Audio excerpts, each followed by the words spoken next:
Had the good fortune of spending the weekend up at Sun Katy with the University of Washington coaching staff. Spent some time golfing with them. Spent a lot more time just talking some personnel and talking X's and O's. Obviously, we know Keith Price. I think we know Steve Sarkisian's offense by now and how hopefully Kason Williams takes the next step and Austin Seferian-Jenkins becomes that All-American. The real question is going to become defensively. What do they look like?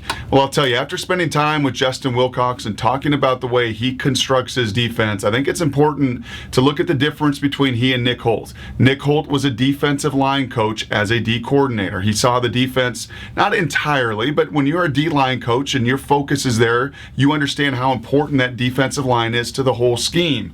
Justin Wilcox, a former safety at Oregon, the places he's been at Oregon, at Boise State, where you don't have world beaters up front, you really have to scheme from the back end of your defense. As a former safety, you throw in Peter Sirmon as well and his years in the NFL, all that they bring to the back end of the defense. I think what I can tell Husky fans when they watch that first week against San Diego State as they go to LSU, you're not going to see that 4-3 front and off coverage that you screamed at your TV at over and over and over again. Can I get some press? Can we change this up? Can I see something more than a fire zone blitz? This group is going to be pretty elaborate in their scheme. They're going to jump coverages. They're going to mix coverages. The strength of this defense is on the back end. Desmond Trufant, Sean Parker, when Shaq Thompson comes in, I expect to see a much more exotic scheme, especially on the back end of this Husky defense this fall.